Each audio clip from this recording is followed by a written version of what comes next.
আমি আমার প্রিয় প্রার্থী দেব, বিশেষ করে ওকে আমরা দেব বলেই চিনি, দীপক অধিকারী, আমি একবার আসতে বলবো। 1 নম্বর চিহ্নেই ওর ভোটে আর নাম্বার আছে। ওকে প্লিজ দয়া করে, পাঁশকুড়ার মানুষ, আমি পাঁশকুড়ার কাছে ছুটে এসেছি কেন জানেন? পাঁশকুড়া আমি অলওয়েজ আসি, কিন্তু কয়েক বছর আমার আসা হয়নি। তার কারণ আমার একটা ফেভারিট ছেলেকে ওই গদ্দারটা জেলে রেখে দিয়েছে, সেই জন্য আমার আসা হয়নি। বাট আমি ওকে বের করবই। এই এলাকাগুলো দখল করার জন্য অনেক চেষ্টা করেছে। আমাদের এখানকার যিনি ফিরোজা বিবি, আমাদের যিনি এমএলএ আছেন, ওনার কিছু না হলেও 85 বছর বয়স হবে, 82-83, অনেক বয়স্কা, কিন্তু উনি নন্দীগ্রামের শহীদের মা। তাই শহীদের মা হিসেবে শহীদ সম্মান দেবার জন্য পাঁশকুড়ার মানুষ ওনার নাম প্রস্তাব করেছিলেন, তাই উনি জিতেছেন। উনি হয়তো সবসময় আপনাদের কাছে আসতে পারেন না, এই কারণে বয়সের ভারে, কিন্তু আমরা ওনাকে সম্মান করি শহীদের মা হিসেবে। তাই আপনাদের এখানটায় আমি দেবকে বলবো এবার থেকে ও যেন একটু, এই যেমন ও ঘাটালে খুব যায়, ডেবরায় খুব যায়, কেশপুরে খুব যায়, এবার থেকে, যেহেতু ফিরোজা বিবি আমাদের অনেক সম্মানিয়া, কিন্তু বয়স হয়ে যাওয়ার ফলে উনি পারছেন না, সেহেতু ওনাকে একটু সাহায্য করার জন্য দেবকে বলবো এই এলাকাটায় একটু বেশি করে সময় দেওয়ার জন্য। তাছাড়াও আমার দীর্ঘদিনের সহকর্মী ওই নন্দ, অসিত, এদের এখন ভাবছেন আজকে, আমি যখন থেকে ছাত্র যুব করছি তখন থেকে আছে নন্দ, অসিত, ওদিকে চিত্ত মাইতি, ওদিকে রাধাকান্ত মাইতি, ওদিকে জাইদুল ভাই, ওদিকে অজিত মাইতি, ওদিকে আমি রেগে আছি বাট ক্ষমা করে দিলাম, সোমেন কুমার মহাপাত্র, মমতা ভূঁইয়া, অজিত মাইতি, হুমায়ুন কবির সহ এই জেলার প্রেসিডেন্ট আশিস হতায়ত সহ ঘাটাল ইলেকশন কমিটির সকলে। পাঁশকুড়া আমার কেন আসা হতো আগে খুব জানেন? আপনাদের যে মসজিদটা একদম রাস্তার ওপরে ছিল, আর আগে রাস্তাটা এত চওড়া ছিল না, দুপাশে অনেক দোকান ছিল, দুপাশে অনেক বাড়ি ছিল। আমি আসলেই আমার এখানে একবার দাঁড়াতে হতো। আমি মেদিনীপুর ঢুকলেই আমায় দুটো দিকে দাঁড়াতে হতো। একটা, আমি যেখানেই থাকি, আমার ছেলেটি মারা গেছে জগদীশপুরের, জগদীশ বলে কেশিয়ারির, ওর মা একটা ছোট্ট টিফিন কৌটোয় করে কাজু বাদাম ভেজে আমার জন্য পাঠাতো। আর ও ঠিক আমি মেদিনীপুরে যেখানেই আসি না কেন, ও রাস্তায় ওটা নিয়ে দাঁড়িয়ে থাকতো। আর অসিত আর নন্দ, আর একজন ছিল সুগারে মারা গেছে, ওর নামটা কি যেন, প্রতাপ, নন্দীগ্রামের সময় ওরাও আমাকে খুব হেল্প করেছে। এবং আমি যখনই এখান দিয়ে যেতাম, এরা আমার জন্য তেলে ভাজা আর মুড়ি নিয়ে দাঁড়িয়ে থাকতো, কারণ আমি মুড়ি তেলে ভাজাটা খেতে ভালোবাসতাম। এখন অবশ্য খাওয়া হয় না, যাই হোক, খাবার সময়টাই কোথায়, দিনে তো খাই একবার রাত্রে, তখন যদি তেলে ভাজা আর মুড়ি খাই তাহলে খাওয়াটাই তো গেল, এমনি ভাত খাই না, রুটি খাই না, কিছু তো খেতে হবে। তো যাই হোক, নন্দীগ্রামের সময় যখন আমায় বারবার রাস্তায় আটকে দেওয়া হচ্ছিল, আমি কোলাঘাটে রাত্রি 2টো পর্যন্ত দাঁড়িয়ে, আর সিপিএমের হাড়মাদরা যারা এখন বিজেপি করে, সিপিএমের সবগুলো এখন বিজেপি করে, জেনে রাখবেন, সিপিএমের হাড়মাদ এখন বিজেপির ওস্তাদ হয়েছে। আরো টাকা চাই, আরো টাকা এবং প্রোটেকশন। এরা মদ খেয়ে পেট্রোল বোমা নিয়ে দাঁড়িয়েছিল আমার গাড়ি ঘিরে, যাতে আমি নন্দীগ্রামে যেতে না পারি, এবং যাতে আমার ওপর অত্যাচার করা হয়।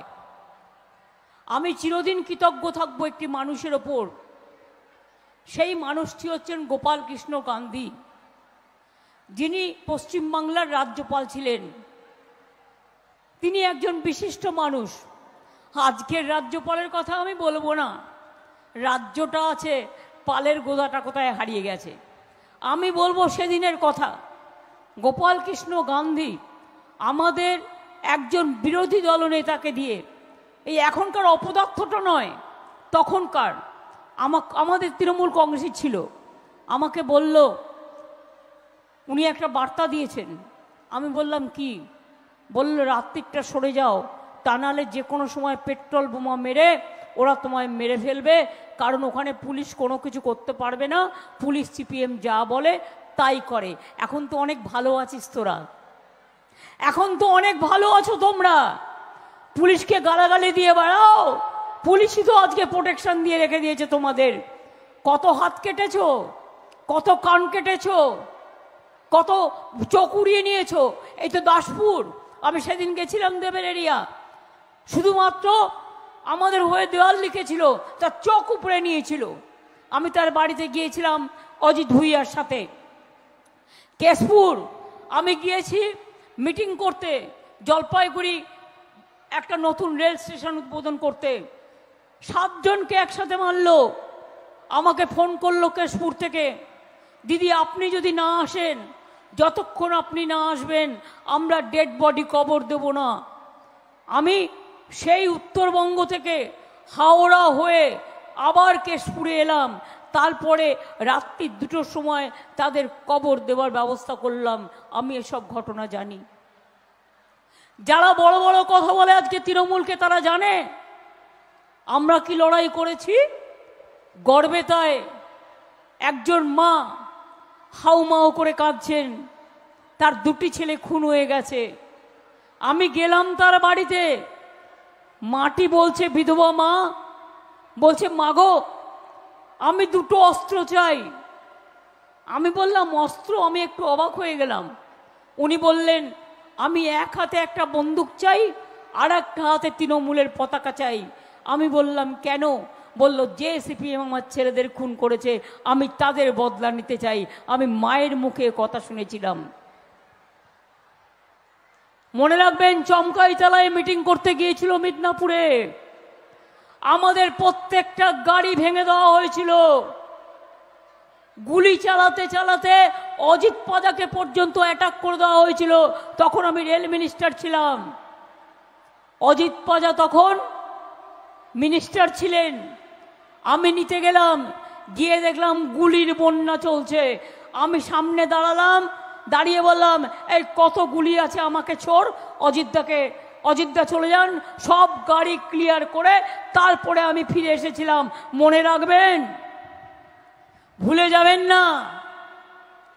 আর একটা ঘটনা যদি বলি আপনাদের, বাঁকুড়ার বিক্রমপুরের একটি পরিবার ছিল, তার 2 ছেলে কর্নেল কাজ করত আর্মিতে। বাড়িতে বেড়াতে এসছে মায়ের কাছে। এবার সন্ধ্যা ঘনিয়ে এসছে, হঠাৎ দেখে বাড়িটা অন্ধকার হয়ে গেল। এবার মা দেখছে একটা ছেলে মায়ের কোলে মাথা রেখে শুয়ে পড়ল। মা অন্ধকারে বুঝতে পারেনি যে ওর অনেকটাই তখন মুন্ডু কেটে দিয়েছে। ও অস্পষ্ট বলল, মা একটু পানি দেবে? মা বলল, তো হ্যাঁ বাবা আমি আনছি। পানি আনতে গেল, পানি আনতে এসে দেখে আধখানা করে রেখে দিয়েছে 2 ছেলেকে। তার আরেকটা ছিল, নাম ছিল সেলিম। সেই ছেলেটিকে আমি ভাইফোঁটা দিতাম, আমার কাছে আসতো। আমি এসব ঘটনা ভুলছি না। এসব দিকে ঝড় আসবার কথা আছে। আমার মিটিং চললেও আমার মিটিং শুনতে হবে তার কোনো মানে নেই। আমি সবাইকে বলবো, আগে জীবন রক্ষা করবেন। আমি 2-3টে কথা বলবো যাতে তাড়াতাড়ি আপনারা ফিরে যেতে পারেন। আর যদি বৃষ্টি ঝড়ের মধ্যে শুরু হয়ে যায়, নিজেরা শেল্টার নেবেন। গাছের তলে কখনো দাঁড়াবেন না, আর বিদ্যুতের পোলের তলে কখনো দাঁড়াবেন না। এটা দিল্লির ভোট। আমরা চাই আপনাদের একটা ভোটে আমাদের একটা এমপি জিতে, একটা করে আমরা যদি আমাদের সব এমপিকে জেতাতে পারি, তাহলে দিল্লিতে ইন্ডিয়া জোট যে সরকার গড়বে, আমরা সেই জোটকে আমরা সম্পূর্ণভাবে হেল্প করব। মোদি বাবুদের কোনো গ্যারেন্টি নেই। একবার বলল 15 লক্ষ টাকা দেবে, 1 পয়সাও গ্যারেন্টি নেই। No guarantee 420। এবারে সে বলছে জল দিচ্ছি বিনা পয়সায়, আমরা দিচ্ছি, ওরা দিচ্ছে না। No guarantee 420। আমরা বলেছিলাম রেশন দেবো বিনা পয়সায়, আমরা দিচ্ছি, মোদি দিচ্ছে না। No guarantee 420। মানুষকে বলছে বিনা পয়সায় বিদ্যুৎ দিচ্ছি, মিথ্যে কথা বলছে। No guarantee 420। বলছে বিনা পয়সায় বিদ্যুৎ দিচ্ছি, দিচ্ছে? বিনা পয়সায় গ্যাস দিচ্ছি, দিচ্ছে? গ্যাস বেলুনের থেকেও বড় গ্যাস, যে মানুষ চোখে দেখতে পাচ্ছে না। সুতরাং এই যে মিথ্যাচারী, দুরাচারী, সন্দেশখালীর মেয়েদের নিয়ে কিভাবে চক্রান্ত করলো, তারপরে নেক্সট চক্রান্ত হচ্ছে দাঙ্গা করবার।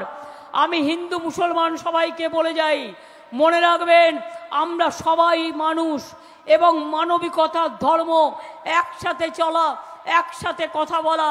তাই আপনাদের আমি বলবো, আমরা সবাই মিলে যেন এক থাকি, একসাথে দুর্গা পুজো করব, একসাথে কালী পুজো করব, একসাথে লক্ষ্মী পুজো করব, একসাথে ঈদ করব, একসাথে জাহের থানে যাব, একসাথে মাঝের থানে যাব, একসাথে সব জায়গায় কাজ করব। আমি দুর্গা পুজোর সময় যেমন বলি, ওং সর্বমঙ্গল মঙ্গলে শিবে সর্বাত্ম সাধিকে শরণ্যেত্তম্বকে গৌরী নারায়ণী নমস্তুতে সৃষ্টিস্থিতি বিনাশনং শক্তিভূতে সনাতনী গুণশ্রয়ী গুণময়ী নারায়ণী নমস্তুতে শরণাগত দিনার্থ পরিত্রাণ পরায়ণে সর্বস্বার্থিহারে দেবী নারায়ণী নমস্তুতে। তেমনি আমি যখন ঈদে যাই তখন আমি বলি লা ইলাহা ইল্লাল্লাহ মুহাম্মদ রাসূলুল্লাহ। আমি যখন বড়দিনে যাই তখন আমি বলি may God bless all of you. আমি যখন সাঁওতালদের কাছে যাই, আমার যখন ভূমিজ পরিবারের কাছে যাই, আমার যখন লোধা কমিউনিটির কাছে যাই, আমার যখন বাউরি কমিউনিটির কাছে যাই, আমার যখন সবর কমিউনিটির কাছে যাই, আমার যখন মুন্ডা কমিউনিটির কাছে যাই, আমি সবাইকে রেখে বলি জয় জোহার, তপশিলি বন্ধু আমাদের আছে। অর্থাৎ সবাইকে সম্মান করি। যেহেতু আকাশের অবস্থা খুব খারাপ, তাই বলি খেলা হবে, খেলা হবে, খেলা হবে, খেলা হবে, খেলা হবে, খেলা হবে। আমরা প্রোগ্রামের শেষে একটা নৃত্যের অনুষ্ঠান করি, কিন্তু আকাশের অবস্থা খারাপ বলে আমি চাই না এখানে মানুষ থাকলে যদি বজ্রপাত হয়, মানুষের ক্ষতি হয়। তাই ওই অনুষ্ঠানটা আজকে আমি করছি না। দেব জিতলে আমি কথা দিয়ে যাচ্ছি, ভালো করে আমরা এখানে সাংস্কৃতিক অনুষ্ঠান করে দেব। আমি আপনাদের সকলকে বলি ভালো থাকবেন। ভোটটা দেবকে দেবেন তো? জোড়া ফুলে ভোট দিন, সকাল সকাল ভোট দিন, নিজের ভোট নিজে দিন, জোড়া ফুলে ভোট দিন।